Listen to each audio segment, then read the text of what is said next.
Third ಲ್ಯಾಂಗ್ವೇಜಲ್ಲಿ including other ಅಲ್ಲ ಎಲ್ಲ ಸೇರಿ 17,000. ಹೋದ ಸತಿ ಥರ್ಡ್ ಲ್ಯಾಂಗ್ವೇಜಲ್ಲೆಲ್ಲ 50,000 60,000 ಎಲ್ಲ ಫೇಲ್ ಆಗ್ಬಿಡೋದು ಈ ಬೇರೆದ್ರಲ್ಲೂ. ಈ ಸತಿ ಅದು ಬಟ್ ಬರೀ ಥರ್ಡ್ ಲ್ಯಾಂಗ್ವೇಜಲ್ಲಿ, ಬರೀ ಥರ್ಡ್ ಲ್ಯಾಂಗ್ವೇಜ್. ನೀವು ನಾನು ಅದನ್ನು ಹೇಳೋಕ್ಕಾಗಲ್ಲ, ಯಾಕೆಂದರೆ ನಾನು ಅದನ್ನು ಡಿಫ್ರೆನ್ಷಿಯೇಟ್ ಮಾಡೋಕ್ಕಾಗಲ್ಲ.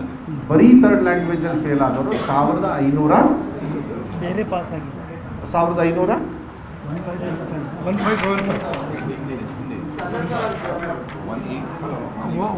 1425 ಗೊತ್ತಾಯ್ತಪ್ಪ. ಮತ್ತೇನಾರು ಬೇಕಾ ಹೇಳ ಇನ್ನೊಂದ್ಸತಿ? ಅದು ನೋಡಿ ಇನ್ನೊಂದ್ಸತಿ ಹೇಳ್ತೀನಿ, ಹೇಳ. 17,000 ಮಕ್ಕಳು ಇನ್ಕ್ಲೂಡಿಂಗ್ ಅದರ್ ಲ್ಯಾಂಗ್ವೇಜಲ್ಲಿ ಇನ್ಕ್ಲೂಡಿಂಗ್ ಥರ್ಡ್ ಲ್ಯಾಂಗ್ವೇಜ್ ಫೇಲ್ ಆಗಿದ್ದಾರೆ. ಓಕೆನಾ?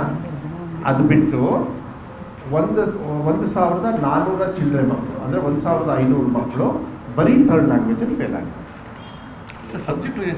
ಹಾಂ, ಸಬ್ಜೆಕ್ಟ್ ಅದೆಲ್ಲ ಕೊಟ್ಟಿದ್ದೀವಿ ನೋಡಿ ಅದರೊಳಗಿದೆ. ಓಕೆ, ನೆಕ್ಸ್ಟ್ ಈಗ ನೆಕ್ಸ್ಟ್ ಅಲ್ಲ, ಪ್ರಶ್ನೆ ತಗೊಳ್ಳೋಕ್ಕಿಂತ ಮುಂಚೆ ದಯವಿಟ್ಟು ಕೇಳ್ರಪ್ಪ ಅಪ್ಪ ಪ್ಲೀಸ್. ಇದು ನೋಡಿ, ಮಾನ್ಯ ಮುಖ್ಯಮಂತ್ರಿಗಳು ಡೈರೆಕ್ಷನ್, ಯಾಕೆಂದರೆ ಅವರೇ ಚೀಫ್ ಮಿನಿಸ್ಟ್ರೇ ರೆಸ್ಪಾನ್ಸಿಬಿಲಿಟಿ ತಗೊಂಡು, ನಿಮಗೆಲ್ಲ ಗೊತ್ತಿದೆ. ನನ್ನ ಶೀಟಲ್ಲಿದೆ, ಇದು ಅಂಡರ್ಲೈನ್ ಮಾಡಿದ್ದೆ ನಾನು. ಓಕೆ, ಶಾಲಾ ಪ್ರಾರಂಭೋತ್ಸವ 2025 ನಾವು ಶಾಲೆಗೆ ಬನ್ನಿ ಅಂತೇಳಿ ಮಕ್ಕಳಿಗೆ ಸ್ವಾಗತ ಮಾಡೋದಕ್ಕೆ ಒಂದು ದಿವಸ ಮೇ 29ನೇ ತಾರೀಕು ಮಾನ್ಯ ಮುಖ್ಯಮಂತ್ರಿಗಳೇ ಸ್ವಾಗತ ಮಾಡಿದರು. ಅದೇ ರೀತಿ ಇಡೀ ರಾಜ್ಯದಲ್ಲಿ ಶಾಸಕರು ಇರ್ಬೋದು, ಜನಪ್ರತಿನಿಧಿಗಳಿರ್ಬೋದು, ನಮ್ಮ ಇಲಾಖೆಯವರು ಒಂದೊಂದು ಶಾಲೆನ ನೀವು ತೊಗೊಂಡು ಹೋಗಿ ಮಕ್ಕಳಿಗೆ ನೀವು ಕಾಯಬೇಕು ಅಂದ್ವಿ. ಇಷ್ಟು ದಿವಸ ಏನು ಪ್ರಾಬ್ಲಮ್ ಆಗ್ತಾ ಇತ್ತು, ಯಾರು ಮಕ್ಕಳಿಗೆ ಕಾಯ್ತಾ ಇರಲಿಲ್ಲ, ಮಕ್ಕಳು ಎಲ್ಲರನ್ನೂ ಕಾಯ್ತಾ ಇದ್ರು. ಶಾಲೆಗೆ ಹೋಗೋರು ಅಲ್ಲಿ ಟೀಚರ್ಸ್ ಇರ್ತಿರ್ಲಿಲ್ಲ, SDMC ಅವರು ಇರ್ತಿರ್ಲಿಲ್ಲ, ಇಲ್ಲ ನಮ್ಮ ಇಲಾಖೆಯವರು ಇರ್ತಿರ್ಲಿಲ್ಲ. ಆದರೆ ಲಾಸ್ಟ್ ಟೈಮ್ ನಾನು HK ಪಾಟೀಲ್ ಅವರು, ನಾನು ಅವ್ರಿಗೆ ಧನ್ಯವಾದಗಳು ಹೇಳಬೇಕು. ಮಗುನ ಅವ್ರ ಸರ್ಕಾರಿ ಗೌರ್ಮೆಂಟ್ ಕಾರಲ್ಲಿ ಮನೆಗೆ ಹೋಗಿ ಆ ಮಗುನ ಕರ್ಕೊಂಡು ಶಾಲೆಗೆ ಬಿಟ್ಟು, ಅಂದರೆ ಉದಾಹರಣೆಯನ್ನು ಪ್ರಮೋಟ್ ಮಾಡಬೇಕು ಅಂತೇಳಿ ನಾವು ರಿಕ್ವೆಸ್ಟ್ ಮಾಡಿದ್ವಿ. ಮಾನ್ಯ ಮುಖ್ಯಮಂತ್ರಿಗಳಿಗೂ ಕೂಡ ರಾಮಲಿಂಗಾರೆಡ್ಡಿ ಅವ್ರ ಕ್ಷೇತ್ರದೊಳಗೆ ಒಂದು ಕರ್ನಾಟಕ ಪಬ್ಲಿಕ್ ಶಾಲೆಗೆ, ಯಾಕೆಂದರೆ ದೊಡ್ಡ ಶಾಲೆ ಬೇಕು ಅಂತೇಳಿ ಅದು ದೊಡ್ಡ ಪ್ರೋಗ್ರಾಮ್ ಮಾಡಿದ್ವಿ, ವೆಲ್ಕಮಿಂಗ್ ಚಿಲ್ಡ್ರನ್ಸು. ಅದನ್ನು ಮಾನ್ಯ ಮುಖ್ಯಮಂತ್ರಿಗಳು ಅಂದರೆ ಇಂಥ ಇನಿಷಿಯೇಟಿವಿಂದ ತೊಗೊಂಡಿರೋದು. ಆಮೇಲೆ ಮೆಗಾ PTM ಮಾಡಿದ್ವಿ, ತಮಗೆಲ್ಲ ಗೊತ್ತಿದೆ. ಇದರಿಂದ ಎಷ್ಟು ಬದಲಾವಣೆ ಆಗಿದೆ ಅಂದರೆ, ಈಗಾಗಲೇ 3-4 ಮೆಗಾ PTM ನಾವು ಮಾಡಿದ್ದೀವಿ. ಇಂಟರ್ನಲ್ ಪೇರೆಂಟ್ಸ್ನ ಟೀಚರ್ಸ್ ಮೀಟಿಂಗು ರೆಗ್ಯುಲರಾಗಿ ಮಾಡಿಬಿಡ್ತೀವಿ, 2 ಮಂತಿಗೆ ಗೌರ್ಮೆಂಟ್ ಆರ್ಡರ್ ಮಾಡಿದ್ವಿ. ಕೆಲವರು ತಪ್ಪಿಸ್ಕೊಳ್ತಾರೆ, ಅಲ್ಲಲ್ಲಿ ಇದೆ ಇನ್ನೂ ಅದು, ಯಾಕೆಂದರೆ ಹೊಸ ಕಾರ್ಯಕ್ರಮ ಇರೋದ್ರಿಂದ ಮುಂದಿನ ದಿನಗಳಲ್ಲಿ ಒಂದು ಮಗು ಇದ್ರೂ ಪೇರೆಂಟ್ಸ್ ಟೀಚರ್ಸ್ ಮೀಟಿಂಗ್ ಮಾಡಬೇಕು, 1000 ಮಕ್ಕಳು ಇದ್ರೂ ಕೂಡ ಕಂಪಲ್ಸರಿ ಮಾಡಬೇಕು. ಇನ್ಮೇಲೆ ನಾನು ಅಧಿಕಾರಿಗಳಿಗೂ ಕೂಡ ಹೇಳಿದ್ದೀನಿ, ಅದ್ರ ರಿಪೋರ್ಟ್ ಬೇಕು ಥ್ರೂ BO, DDPI ಆ್ಯಂಡ್ ನಮ್ಮ ACPC ಇದ್ದಾರೆ, but in connection with DC and CO. ಯಾಕೆಂದರೆ ಈ ಸತಿ DC CO ಅವರು ಕೂಡ ಮಧ್ಯಾಹ್ನ ಊಟ ಮಾಡಿದ್ದಾರೆ, ಕ್ಲಾಸಸ್ ತೊಗೊಂಡಿದ್ದಾರೆ, ಕ್ಲಾಸಲ್ಲಿ ಹೋಗಿ ಕುತ್ಕೊಂಡಿದ್ದಾರೆ, ನಾವು ಫೋಟೋ ಎಲ್ಲ ತರಿಸ್ಕೊಂಡಿದ್ದೀವಿ. ಯಾಕೆ? ಇಲಾಖೆಯವ್ರ ಜೊತೆಗೆ ರಿವ್ಯೂ ಮಾಡಿದ್ದಾರೆ. ಸೊ ಡಿಸ್ಟ್ರಿಕ್ಟ್ ಅಡ್ಮಿನಿಸ್ಟ್ರೇಟಿವ್ ಆಫೀಸರ್ಸ್ ಇದ್ದಾರಲ್ಲ, ಅವರು ಕೂಡ ಫೀಲ್ಡಿಗೆ ಬಂದಿರೋದ್ರಿಂದ ಭಾಳ ನಮಗೆ ಹೆಲ್ಪ್ ಆಗಿದೆ. ಮೆಗಾ PTMಲ್ಲಿ ಏನು ಪೇರೆಂಟ್ಸ್ ಟೀಚರ್ಸ್ ಮೀಟಿಂಗಿಗೆ ಯಾರು ಪೋಷಕರು ಅದಕ್ಕೆ ಬಂದಿದ್ದಾರೆ ಅವ್ರಿಗೂ ಕೂಡ ನಾನು ಧನ್ಯವಾದಗಳನ್ನು ಹೇಳಲಿಕ್ಕೆ ಇಷ್ಟಪಡ್ತೀನಿ. ಅವ್ರು ಬರಲಿಲ್ಲ ಅಂತಿದ್ರೆ ಅವ್ರ ಮಕ್ಕಳ ಜವಾಬ್ದಾರಿ ಅವ್ರಿಗೆ ಗೊತ್ತಾಗ್ತಿರಲಿಲ್ಲ. ನಮ್ಮ ದೇಶದೊಳಗೆ ಮೆಗಾ PTM ಅಂತ ಗೌರ್ಮೆಂಟ್ ಶಾಲೆಯಲ್ಲಿ ಪೇರೆಂಟ್ಸ್ ಟೀಚರ್ಸ್ ಮೀಟಿಂಗ್ ಇತಿಹಾಸನೇ ಇಲ್ಲ ಮಾಡಿರೋದು. ಬರೀ ಪ್ರೈವೇಟಲ್ಲಿ ನಾವು ದುಡ್ಡು ಕೊಟ್ಟು ನಾವೇ ಟೀಚರ್ಸ್ ಮೀಟಿಂಗಿಗೆ ದುಡ್ಡು ಕೊಟ್ಟು ಹೋಗಬೇಕಾಗಿತ್ತು. ಇಲ್ಲಿ ಎಲ್ಲ ವ್ಯವಸ್ಥೆಯನ್ನು ಕೊಟ್ಟು ಈಗ ಪೇರೆಂಟ್ಸ್ ಟೀಚರ್ಸ್ ಮೀಟಿಂಗ್ನ ನಮ್ಮ ಇದರಲ್ಲೂ ಮಾಡ್ತಾಯಿದ್ದೀವಿ. ಅದ್ರ ಜೊತೆಗೆ ಒಂದು ಅಫ್ಕೋರ್ಸ್ ಶಾರ್ಟೇಜ್ ಆಫ್ ಟೀಚರ್ಸ್ ಇದೆ, ನಾವು ಒಪ್ಕೊಳ್ತೀನಿ. ಆದರೆ ಹೋದ ಸತಿ ಬಜೆಟಲ್ಲಿ ತಮಗೆ ಗೊತ್ತಿದೆ, 2024-25 ಮಾನ್ಯ ಮುಖ್ಯಮಂತ್ರಿಗಳಿಗೆ ನಾನು ಮನವಿ ಮಾಡಿದ್ದೆ, ಸರ್ ಪರ್ಮನೆಂಟ್ ಟೀಚರ್ಸ್ ಕೊಡೋದಕ್ಕೆ ತೊಂದರೆ ಆಗುತ್ತೆ, ಬಿಕಾಸ್ ಬೇರೆ ಬೇರೆ ಕಾರಣ ಇರುತ್ತೆ, ಹಿಂದೆನೂ ಕೂಡ ರಿಕ್ರೂಟ್ಮೆಂಟ್ ಮಾಡದೇ ಇರೋದ್ರಿಂದ ನಾನು ಒಪ್ಕೊಳ್ತೀನಿ. ಆದರೆ ಒಂದು ಈ ಸತಿ ನಮಗೆ ಅಟ್ಲೀಸ್ಟ್ ಗೆಸ್ಟ್ ಟೀಚರ್ಸ್ ಕೊಡಿ. ಅದೇ ಗೇಮ್ ಚೇಂಜರ್. ನೀವು ನಾನು ಮತ್ತೆ ಹೇಳಬೇಕಾಗತ್ತೆ, ದೇವಸ್ಥಾನಕ್ಕೆ ಹೋಗ್ತೀವಿ, ಪೂಜಾರಿ ಇಲ್ಲ ಅಂದರೆ ನಿಮಗೆ ಪ್ರಸಾದನೇ ಸಿಗಲ್ಲ. ಹಾಗೆ ಟೀಚರ್ಸ್ ಇಲ್ಲ ಅಂದರೆ ನಿಮಗೆ ಶಿಕ್ಷಣನೇ ಸಿಗೋದಿಲ್ಲ. ಅದಕ್ಕೆ ಗೆಸ್ಟ್ ಟೀಚರ್ಸ್ನ ಫಸ್ಟೇ ಕರೆದು, ಯಾವಾಗ ಮಕ್ಕಳು ಶಾಲೆಗೆ ಹೋಗಿದ್ರು ಆಗಲೇ ಗೆಸ್ಟ್ ಟೀಚರ್ಸ್ ಆದರೂ ಕಾಯ್ತಾಯಿದ್ರು ಮಕ್ಕಳಿಗೆ. ಒಂದು ವಿಶ್ವಾಸ ಬಂತು ಮಕ್ಕಳಿಗೆ, ಇಲ್ಲ ಪಾಠ ಹೇಳ್ಕೊಡೋಕ್ಕಿದ್ದಾರೆ ಅಂತೇಳಿ. ಇದು ಮಾಡಬೇಕು, ಏನು ಪರ್ಮನೆಂಟ್ ತೊಗೊಳ್ಬೇಕು, ಮಾಡೋಣ. ಅದು it's a different phase. But ಅದಕ್ಕಿಂತ ಮುಂಚೆ ನಾನು ಈಗ ಅರ್ಜೆಂಟಾಗಿ, ಯಾಕೆಂದರೆ ನಾನು ಡೇಟ್ಸ್ನ ನಿಲ್ಸೋಕ್ಕಾಗಲ್ಲ, ಓಪನಿಂಗ್ ಮಾಡಲೇಬೇಕಲ್ವ ಶಾಲೆನ. ಸೊ ಆ ಸಂದರ್ಭದಲ್ಲಿ ಗೆಸ್ಟ್ ಟೀಚರ್ ಬಂದಿರೋದು ಅದು ಭಾಳ ನಮಗೆ ಸಹಕಾರ ಆಗಿದೆ ಅನ್ನೋದನ್ನ ನಾವು ಹೇಳಲಿಕ್ಕೆ ಇಷ್ಟಪಡ್ತೀವಿ. ಅದಕ್ಕೂ ಕೂಡ ನಾನು ಮಾನ್ಯ ಮುಖ್ಯಮಂತ್ರಿಗಳಿಗೆ ಧನ್ಯವಾದಗಳು ಹೇಳ್ತೀನಿ. ಯಾಕಂದರೆ ಅದಕ್ಕೆಲ್ಲ ಬಜೆಟ್ ಬೇಕಾಗುತ್ತೆ. ಮತ್ತು ಇನ್ನೊಂದು CEO ಮತ್ತು DCSು ಅವರು ಕೂಡ ನಮ್ಮ ಜೊತೆಗೆ ಪ್ಯಾರಲಲಿ ಎಲ್ಲ ನಾವು 29 ಪಾಯಿಂಟ್ಸ್ ಹಾಕಿದ್ವಿ. ಅದನ್ನ ನಿಮಗೆ ಕೊಟ್ಬಿಡ್ತೀನಿ, ಯಾಕೆಂದರೆ ನಾನು ಎಲ್ಲದೂ ಓದಕ್ಕೆ ಹೋಗೋದಿಲ್ಲ.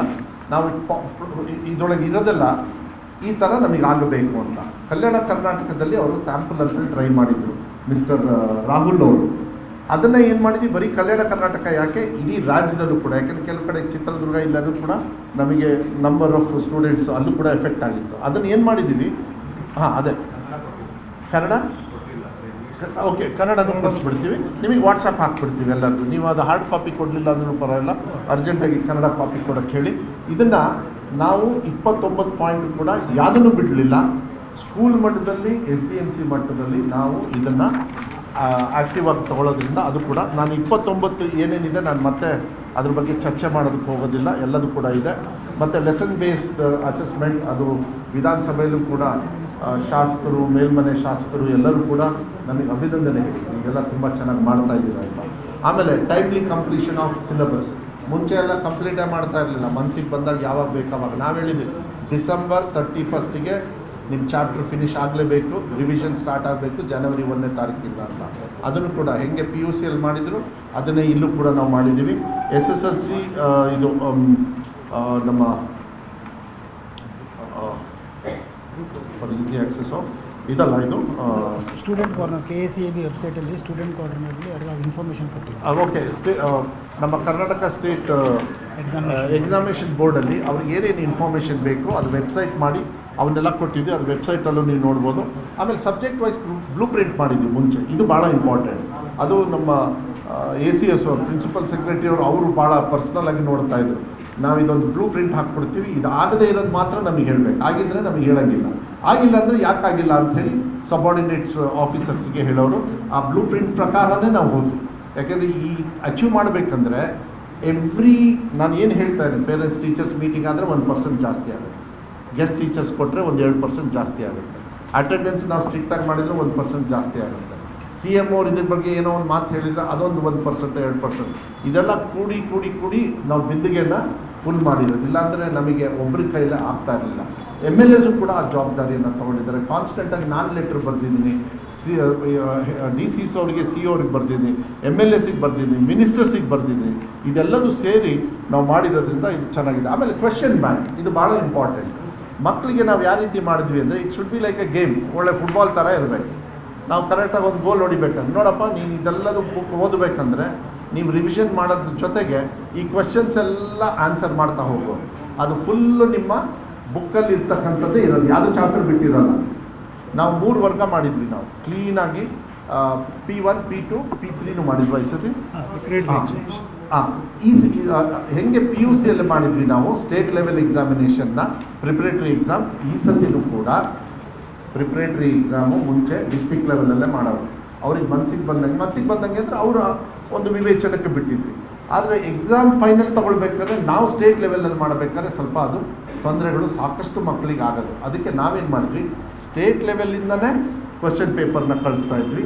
ಸ್ಟೇಟ್ ಲೆವೆಲ್ 1, 2, 3 ಪ್ರಿಪ್ರೇಟರಿ ಮಾಡಿ ಅದರೊಳಗೆ 1ರಲ್ಲಿ ಯಾರು ಫೇಲ್ ಆಗಿದ್ದರೆ ಅವ್ರನ್ನ ಐಡೆಂಟಿಫೈ ಮಾಡಿ ಮಕ್ಕಳನ್ನ ನೀವು ಜವಾಬ್ದಾರಿ ತೊಗೊಬೇಕಂತ ಅವ್ರನ್ನ ಪಾಸ್ ಮಾಡೋ ರೀತಿಯಲ್ಲಿ ಪಾಠ ಹೇಳ್ಕೊಡ್ತಕ್ಕಂಥದ್ದು. ಯಾರು 60% ತೊಗೊಂಡಿದ್ದಾರೆ ಅವರಿಗೆ 80%, 80% ತೊಗೊಂಡವ್ರು 90%ನ ಈ 3 ಎಕ್ಸಾಮ್ಗಳಲ್ಲಿ ನಾವು ಮಾಡಿದಾಗ ಅವರಿಗೆ ಮಕ್ಕಳಿಗೆ ಸಹಕಾರ ಆಗಿದೆ. ಆಮೇಲೆ ಈ ಥರ ಡೇಟಾಬೇಸ್ ಕೊಡೋದ್ರಿಂದ ಟೀಚರ್ಸ್ಗೂ ಕೂಡ ಭಾಳ ಸಂತೋಷ ಆಯಿತು, ಅವ್ರಿಗೂ ಕೂಡ ಒಳ್ಳೆ ರೀತಿಯಲ್ಲಿ ಅದನ್ನು ಸಹಕಾರ ಮಾಡೋದು. ಆಮೇಲೆ state and district level meeting, ಇದನ್ನು ತಮಗೆ ಗೊತ್ತಿದೆ, ಬೆಳಗಾಮಲ್ಲೂ ಕೂಡ ಬೆಳಗಾಮಲ್ಲಿ ಇನಾಗ್ರೇಟ್ ಮಾಡಿದ್ದಿದೆ ತಾನೆ.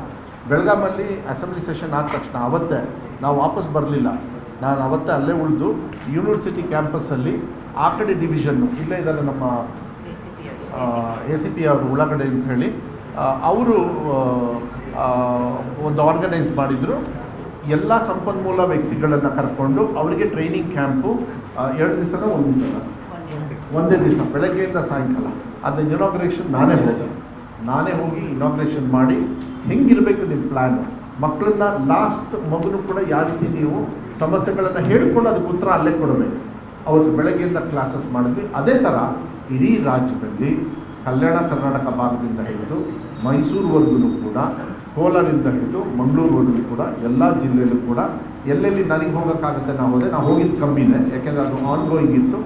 ನಮ್ಮ ಪ್ರಿನ್ಸಿಪಲ್ ಸೆಕ್ರೆಟರಿಯವರು, ಕಮಿಷನರ್ಸು ಅವರೆಲ್ಲ ಇದನ್ನು ಎಲ್ಲ ಕಡೆಯೂ ಕೂಡ ಮಾಡಿದರು. ಅದರಿಂದನೂ ಕೂಡ ನಮಗೆ ಚೆನ್ನಾಗಿ ಬಂದಿದೆ. ಕೆಪಾಸಿಟಿ ಬಿಲ್ಡಿಂಗು, ಟೀಚರ್ಸ್ಗೂ ಕೂಡ ಟ್ರೈನಿಂಗ್ ಕೊಡ್ತಾಯಿದ್ವಿ. ಕೆಲವು ವಿಚಾರ ಇದ್ದಾವೆ, ಅದನ್ನು ಇನ್ನೊಂದು ದಿವಸ ಹೇಳ್ತೀನಿ. ಯಾಕೆಂದರೆ ಇಂಗ್ಲೀಷ್ ಮೀಡಿಯಮ್ನ ಯಾವ ರೀತಿ ಈಗ ಟ್ರೈನಿಂಗ್ ನಡೀತಾ ಇದೆ ಅದ್ರ ಬಗ್ಗೆ ಎಲ್ಲ ನಾನು ಇನ್ನೊಂದು ದಿವಸ ತೊಗೊಳ್ತೀನಿ.